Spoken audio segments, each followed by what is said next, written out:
for time. Okay, we are tight for time, so a couple of very quick questions.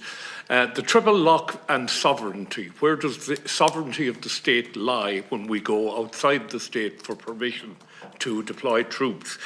Could the Senate fill the same role as the United Nations Security Council with a significant majority required to deploy troops?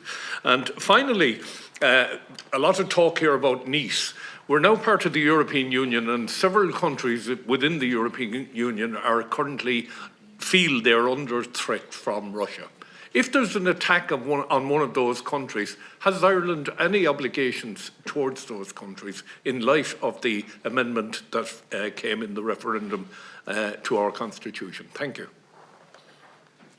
I just say that I think in terms of, you mentioned the Shannon there, but I actually think that, really, and other European countries have done this, and a country like New Zealand has also done this, where, strengthening a defence committee, whereby defence committees can get, quite operational legal advice.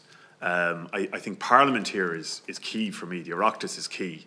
I think the Oireachtas needs, I would like to see more powers for the Oireachtas, including getting these, advice on rules of engagement, view that the Attorney General and others talking about the law of armed conflict, international humanitarian law. I think it's all very good for Oireachtas to have, a lot of information on that, really as much as the government.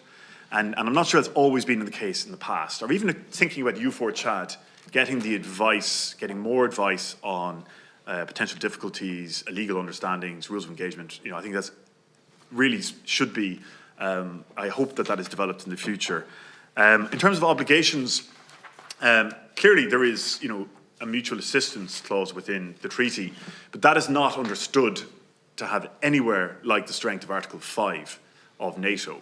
So I think, again, we are aligned in that there will be an expectation of assistance in the way that we now provide assistance to the Ukrainian military, for example. Not necessarily a lethal aid, but we do lots of things for them in terms of military hospitals, in terms of, so there will be an expectation of assistance. That doesn't mean that Irish men and women will be sort of deploying to a war zone in the morning, far from it. So there is an expectation. There are reasons why, and hence when I was talking to the deputy earlier, neutrality definitions of it. If you talk to a Swiss government lawyer about why they can't join the EU, say, well, neutrality, it's an important, so, in some ways, there is a total lack of clarity about working definitions of neutrality in both internationally and here. It's become a sentiment, and sentiments sometimes don't lead to very good policy.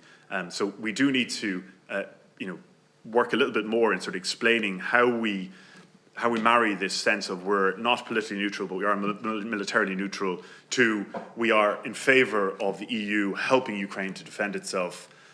These are things that the Irish public do not understand well, and also our other EU member states do not understand well. So I do think that, we've tried to be a little bit too clever with some of these things and not straight enough with the Irish public about where we are in terms of European security and threats to Irish democracy in 2025. Thank you very much. I'll move on to Donna O'Leary now.